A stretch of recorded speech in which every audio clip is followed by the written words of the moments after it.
Hello, good evening, everyone. It is lovely to have this meditation together this evening. My name is Wana, and I will be your host for today's meditation. And the third and last of our series of sessions on the Vishuddhi Chakra. First of all, let us all get into the state of meditation, and we can start by raising our Kundalini. So you probably know how to do it. I know.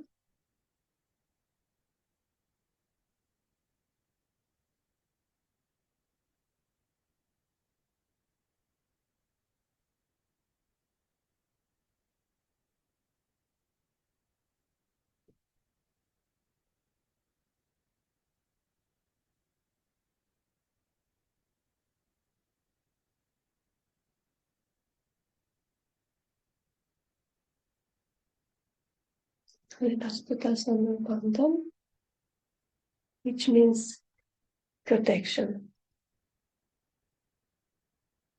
For 7 times.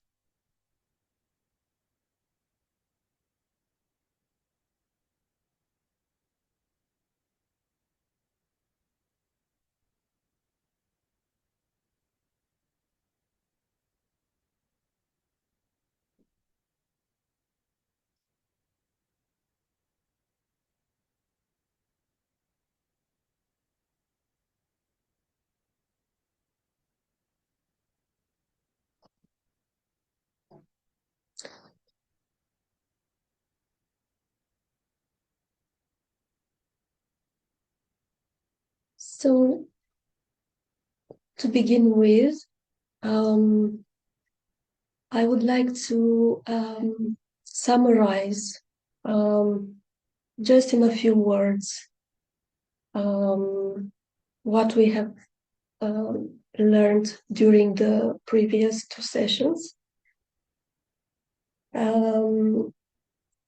about this Vishuddhi Chakra, which is a very important energy center, which is situated, as you surely know by now, at the base of our neck. So, given that we have 3 main energy channels, the left, the right, and the center one, the Vishuddhi Chakra has correspondences on each of these channels. So we will talk about left Vishuddhi, right Vishuddhi, and center, Vishuddhi center. So this center has 16 petals. We can say, which corresponds, we call them in a symbolic way petals. They correspond to different qualities. So we can see that the Vishuddhi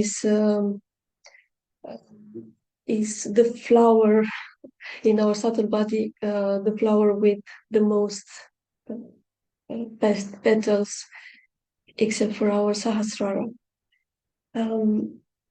So just in a few words, what are these qualities related to each aspect of our Vishuddhi, left, right, and center? So on the left-hand side, our left Vishuddhi is at the base of our neck here, situated on our left hand side. So on this side, the main quality of our Vishuddhi is the self-respect and the purity of our relations with the others, with our brothers and sisters,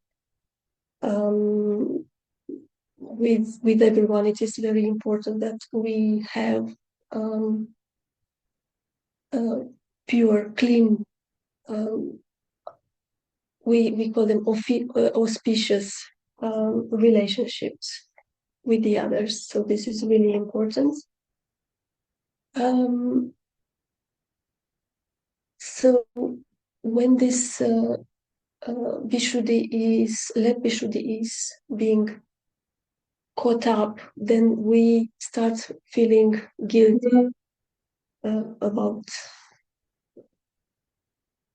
things, and this means we can say a lack of respect towards ourselves, towards who we really are, as we are truly the spirit. So we cannot be guilty. On the right hand side, so at the base of our neck, on the right hand side,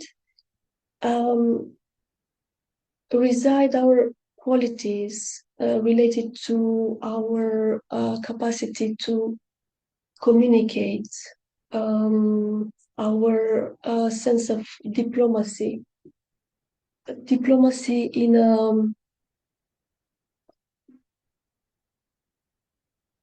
in a divine sense, which, as Shri Mataji says, this diplomacy is motivated by benevolence, by the desire to do well, to know how to say or do things in a sweet manner, in an adequate manner, pleasing for the others, but not in an artificial way, in a sincere way.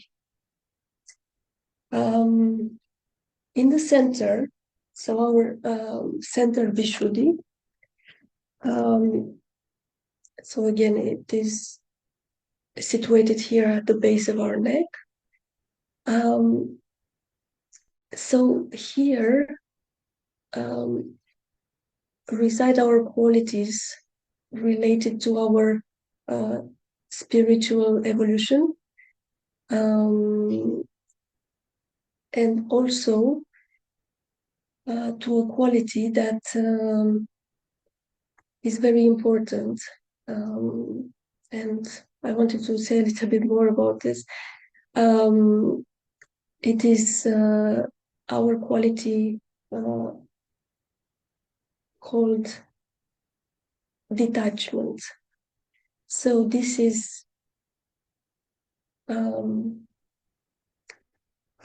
rather difficult term, notion to define, because many people think that it means indifference or being passive, or this is not at all the real meaning of the word detachment. For instance, if we think, why do we suffer? Why do we get angry? It is for different reasons, which false reasons, that show that we don't know ourselves enough, and we don't have enough trust in who we really are and in the divine. Because when we know that our mother Kundalini is a reflection of the mother of the universe, um, who created everything, who created us, then how can we be sad? How can we be angry? How can we suffer, we can say? So after all, detachment, we can say it is a way, it is a form of confidence, a form of trust, we can say. Um,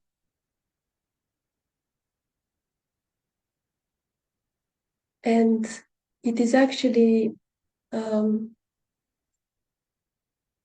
when we trust, when we trust the divine, when we trust ourselves, our real self, it is then when that we don't fear anymore, and we also don't react to the external pressures that we may encounter in our daily life.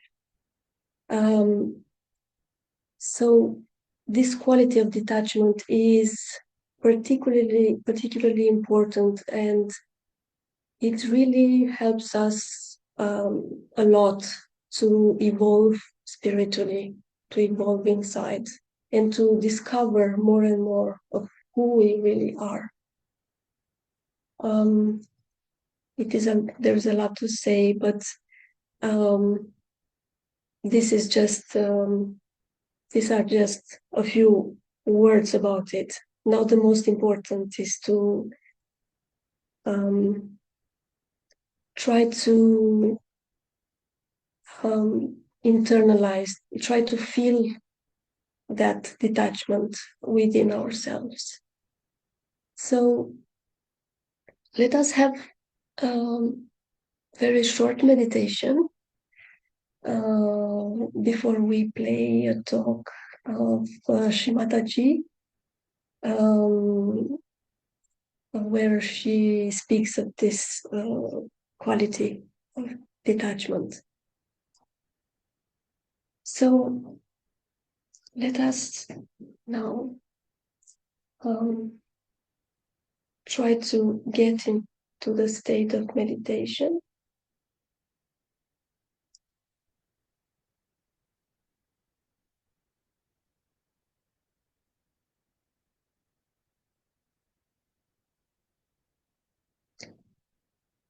To close our eyes, make sure we are in a comfortable position.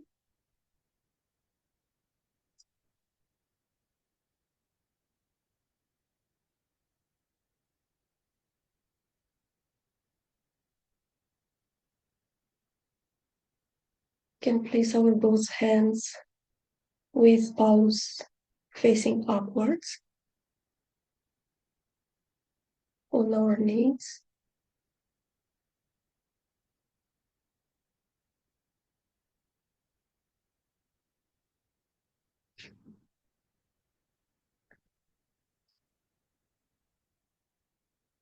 And just try to bring our attention inside.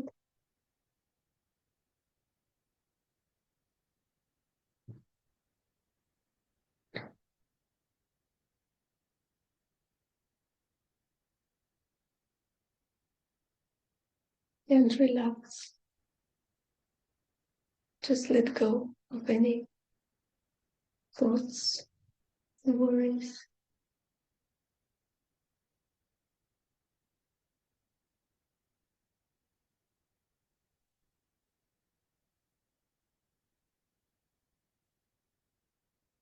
We can put our both hands on Mother Earth or towards Mother Earth. If You are sitting on a chair.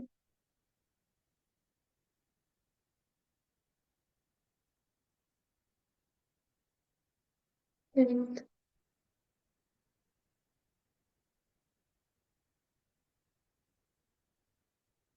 you can pray, Mother Earth, please absorb all tension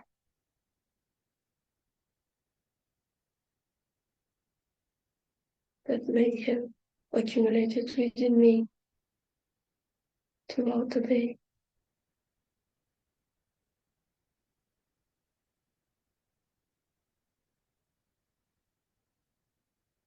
Please take it away.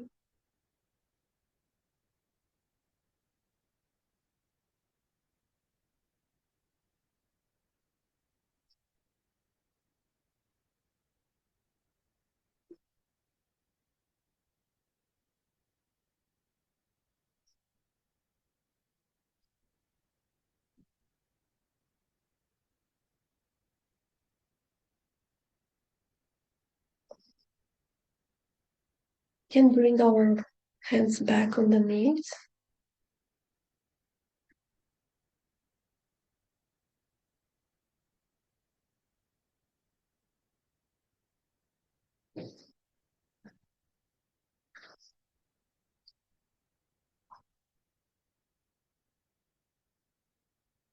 And we can place our right hand just under our rib cage on the left hand side.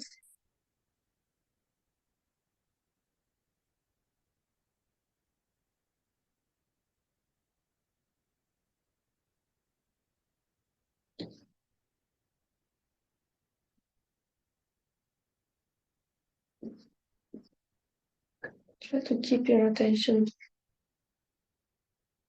inside.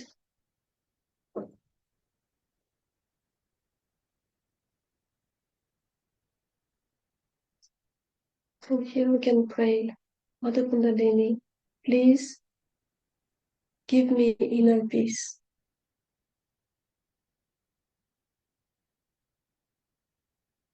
and satisfaction.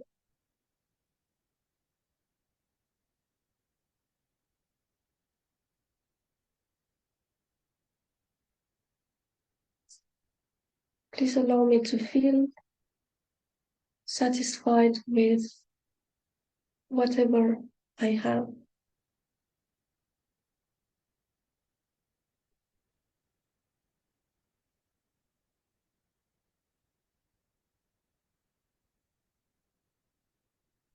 So that I can feel peaceful within.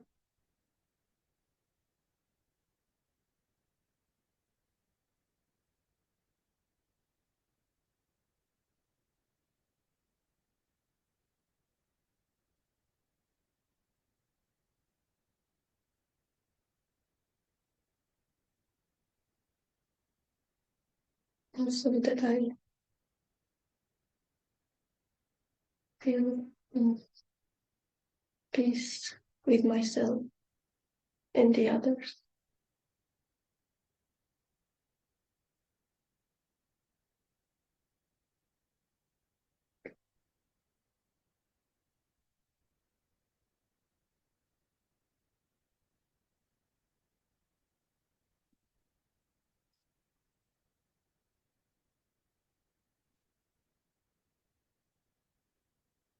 Then we can place our right hand on our center heart, so at the level of our sternum bone. And here we can pray, Mother Kundalini, please take away all fears, worries,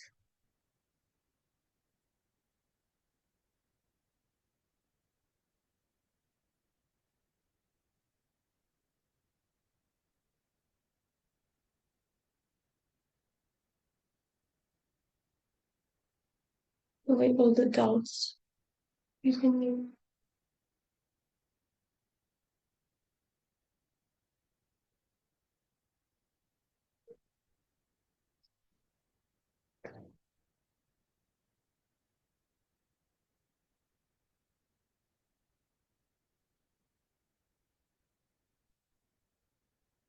And we can place our right hand at the base of our neck,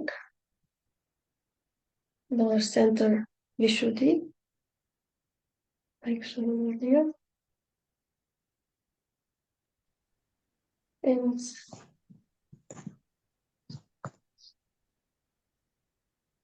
here we can pray Mother Kundalini,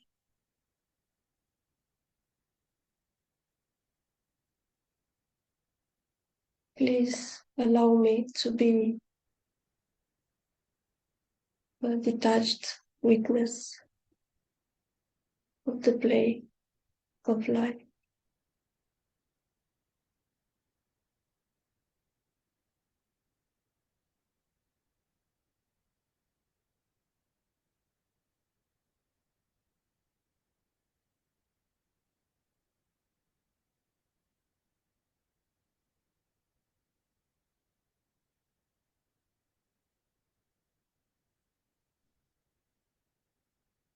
Please allow me to evolve spiritually.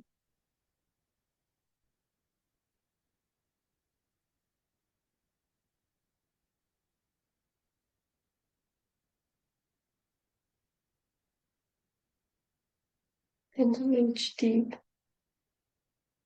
awareness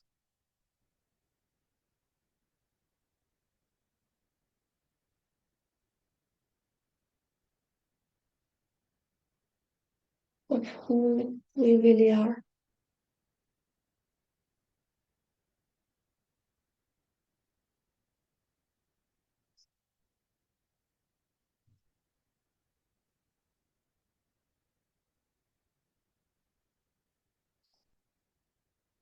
Then we can place our right hand on our forehead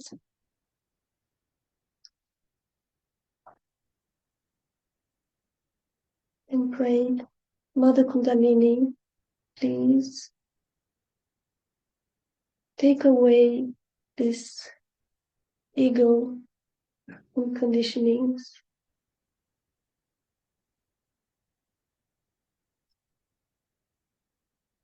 that are preventing me from evolving spiritually.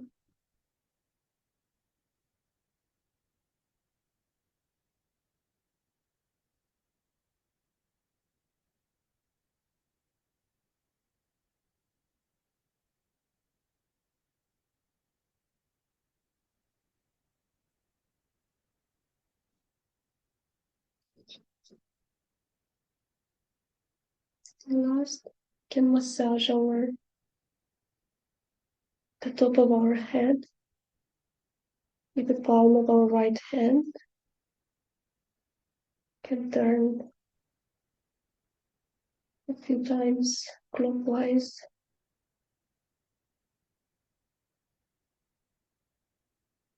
And we try to keep our attention up there and pray that Mother Kundalini, please establish my self-realization.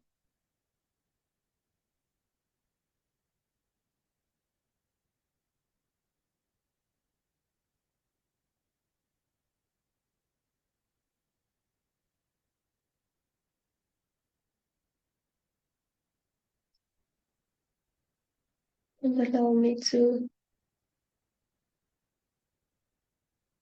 be connected with myself, my real self, and with the divine power of love.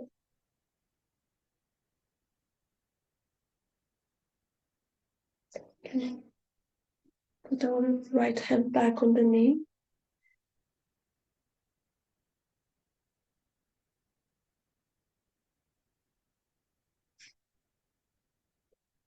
And while still in this meditative state, we can listen to an excerpt of one of Shri Mataji's talks.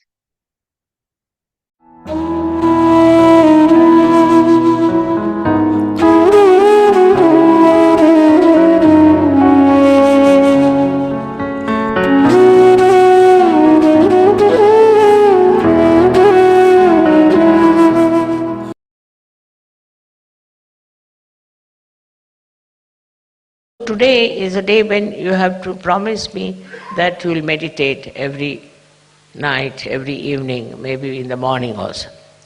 Whenever it is possible, if you can go into meditative mood, you are in contact with this divine power. Then whatever is good for you, whatever good for your society, for your country, all is done by this divine power. You don't have to overpower the divine power.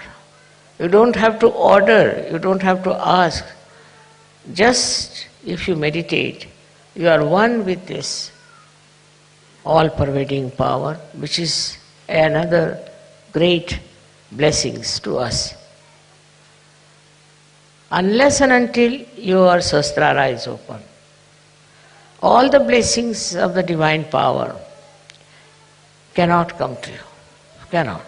Maybe you might get some money, you might get some jobs, you might get this and that. But your own development is only possible when you meditate and your sahasrara is completely open and open to truth. Now the truth is that this divine power is compassion, is love. This is the truth. They say God is love, God is truth. So the equation has to be made that truth is love and love is truth.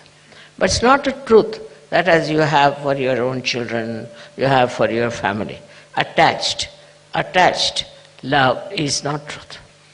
If you are attached to somebody, then you never see the bad points of that person. If you are angry with somebody, then you can never see the good points of that person. But it's a complete detached love. And that love is extremely powerful. Because whenever you project that love to anyone, you will be surprised. The problems of that person will be solved, his personality will improve, everything will work out in a very big way, and his life will be changed. But if you are attached to anything whatsoever, that attachment itself causes problems and doesn't allow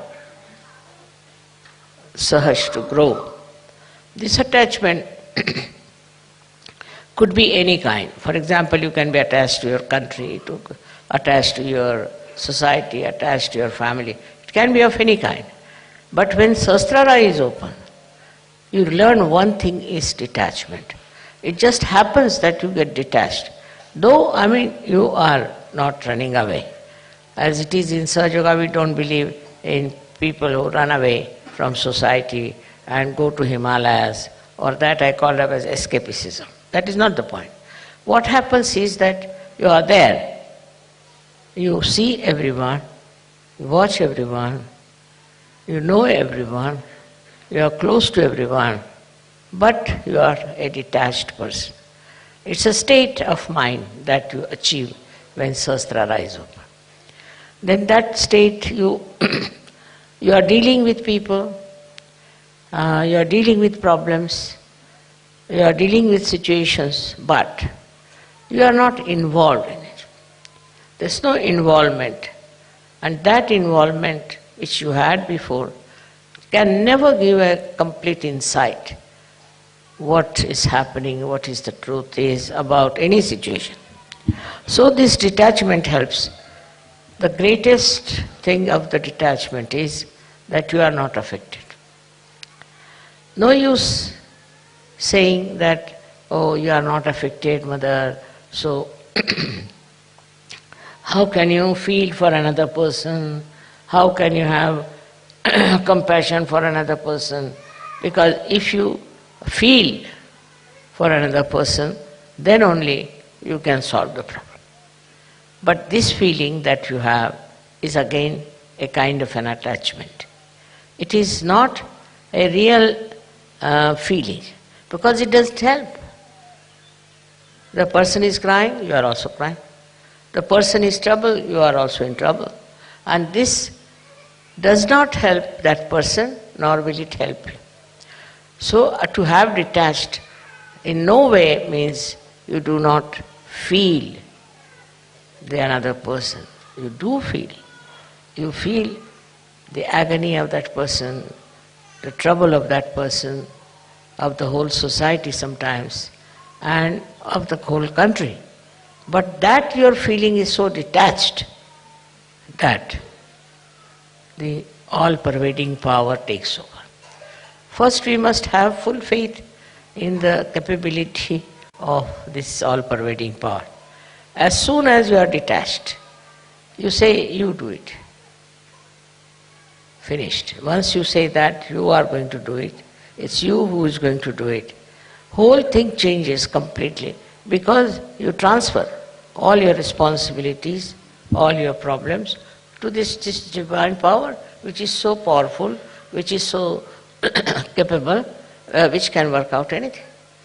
So whenever you think that this problem you are going to solve, you are the one who is going to do it, then all right, the divine power says, all right, try your luck.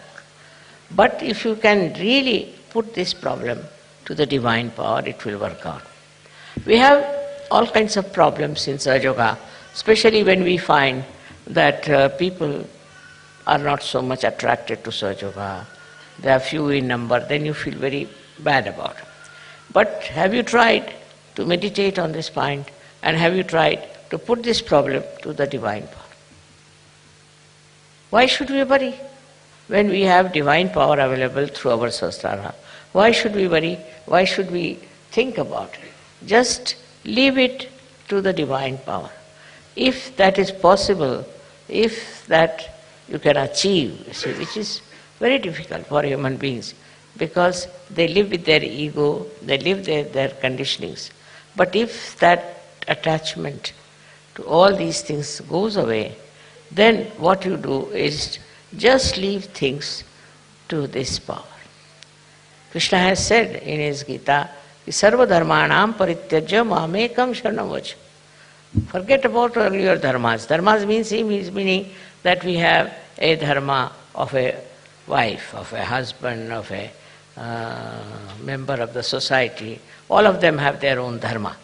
But he says, leave them and leave it them to me, and I'll manage. This is it we have to learn, is to say that it's this divine power which will solve our problems. As human beings, it's a very difficult state. And this state only can be achieved through meditation. But I'm not saying that you go on meditating for hours together, not necessary. But with full faith in yourself and in the divine power. If you work it out, I'm sure it's not difficult to rise to that state of consciousness. That is what we have to achieve. It's possible for men as well as for women. They don't have to think, how can we, mother, do it after all? See, all such people are no good for Sahaja Yoga. Those who have diffidence about themselves cannot do anything. But those who are surrendered and those who think they can do it can manage all this transfer of their power to the divine power. Just put it on the divine power. Now supposing I have a car which can drive me down. So if I have a car, then I don't put bullocks on it, that I don't push my car. I just sit inside and use it. In the same way, if you have this great power around you, if your Sahasrara is absolutely, completely submerged in it, then you will be amazed how things work out for yourself. I will give you an example of Sahaja Yogi. He is no more now. He was a fisherman, ordinary fisherman, but also he was educated, so he was working in a bank. This one was going one day to do some Sahaja Yoga work, and he had to go by boat. So when he came out, he saw the whole place was clouded and it was about to burst out into a big havoc. So he got very much perturbed about it, that what is this? Immediately his Sahasrara was so open and good. Immediately he said, now I leave it to this divine power. to stop all these things happening. I don't want it to rain and to have any problem till I come back home and go off to sleep. And it was surprising, people told me that, Mother, the clouds and everything were there all throughout, but it did not rain, did not do anything, and there was no chaos of any kind. He went to another island where he had to go, he did Sahaja Yoga and came back. And then when he went to sleep, then only everything started pouring down. So nature, everything, every leaf, every flower, everything is worked out through the divine power. So we should not have our ego that we can do something ourselves, we can manage ourselves. Once you have that kind of a thing, you are not yet that much developed, you are not that much grown up in Sahaja Yoga. But to grow up in Sahaja Yoga should not be difficult for you, because you have guidelines. Those people who got their realization, very few of them, like Sufis, and we had some saints in India, all of them. How much they must have struggled. Nobody to guide them, nobody to help them, nobody to tell them about what they can achieve. And despite that, they were very satisfied people, very happy people, and they worked it out so well. They saw the whole world with another angle, as you can also see, but they were not upset, and they had such self-confidence. They had such knowledge of their own that they achieved through their meditative process. And the way they have written books, some of them are so great. It's very surprisingly how they have achieved these great verses, such full of knowledge. One cannot understand that they had no guidance, nobody was to tell them. But one thing with them was that they always tried to look after their sahasrara. Now one thing is there obstructing sahasrara is the movement of your agya into thoughts. That's the only thing. That's the only thing that stops your entry into Sahaja. Thoughts are coming all the time. Because a human being is born who reacts to everything. React to this and react to that, and the thoughts come in and thoughts go. There's a big crowd of thoughts.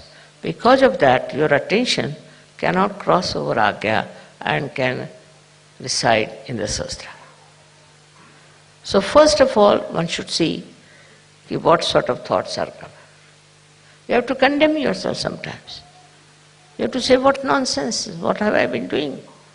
What's the matter with me? How could I do all that? Once you start doing that, these thoughts will start disappearing. These thoughts are coming from two angles, one from the ego and another from your conditionings. And these are so much built up within you that they don't allow your agya to be crossed. That's why we have two bija mantras of Ham Ksham. First one is, when it is conditioning, you are endowed with this kind of a fear. I shouldn't do like this, I shouldn't do like that, is not allowed, that is not allowed. That's the conditioning part of it. Conditioning can be of many types. But the ego part of it is that I must overpower everybody, I must get this, I must be able to rule everyone. These two things are there in the mind, which are all the time crossing. So it's important that we should go into thoughtless awareness. And that thoughtless awareness is the real way that your sahasrara can be nourished by the kundalini. Because kundalini cannot go through, cannot pass through. And for that, as I said, there are two bija mantras. One is Ham, another Ksham. So if you are conditioned, you are frightened, you are afraid, and you had ideas about yourself. These days, the way people are describing, they'll say, I'm an extrovert. Somebody will say, I'm an introvert. Somebody will say, I'm hippie, I am that, I am that. All kinds of things they can have attributed to themselves. But these ideas are all coming from outside, they are not from inside. To get to the inner side of yourself, the subtler side of your being, you must allow the Kundalini to go through the Agya. To cross the Agya is a very important thing in modern times. And for that you have to meditate. If you can meditate with complete faith in yourself, this Agya can be opened up with surrendering to the Divine. You have to surrender yourself to the Divine. And when this Agya opens, you'll be amazed, your Sahasrara is just waiting to transfer, to give you all the help that you need through the all-pervading power. Your connection of Sahasrara with all-pervading power is established. And by that you will be amazed how all these 7 chakras work for you, how they help you, how they try to give you whatever is the real knowledge about everything. This real knowledge that you get is very joy-giving. You can see this real knowledge in everything.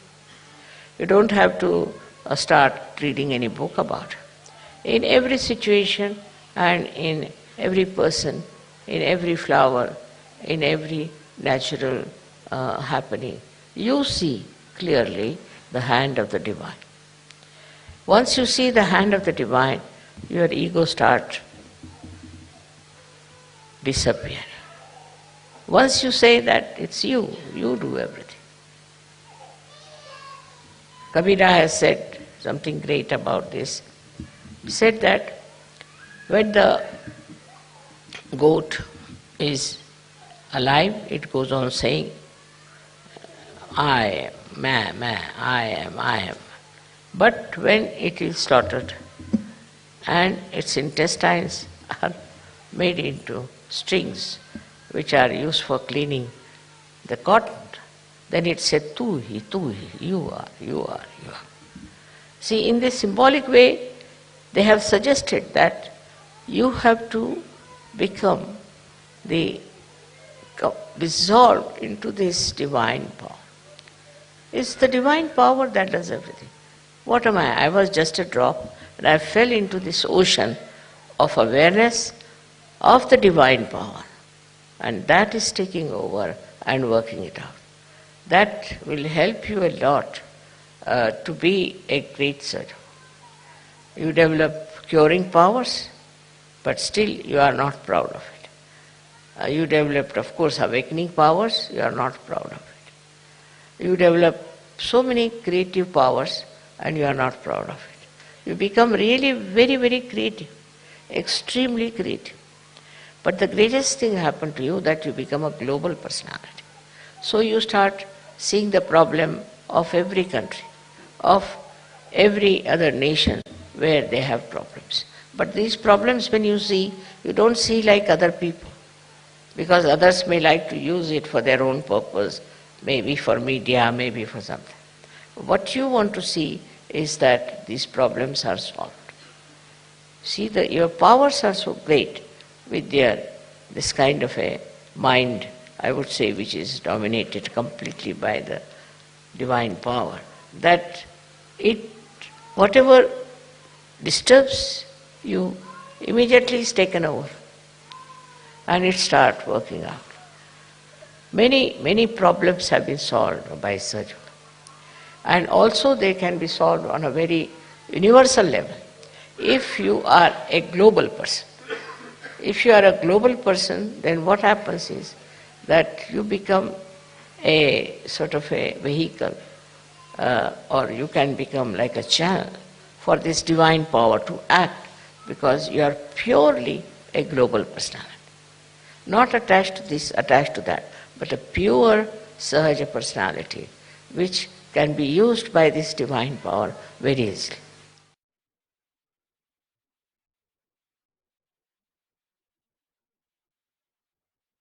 Now on this beautiful words of Shri Mataji, Let us try to keep ourselves into this meditative state.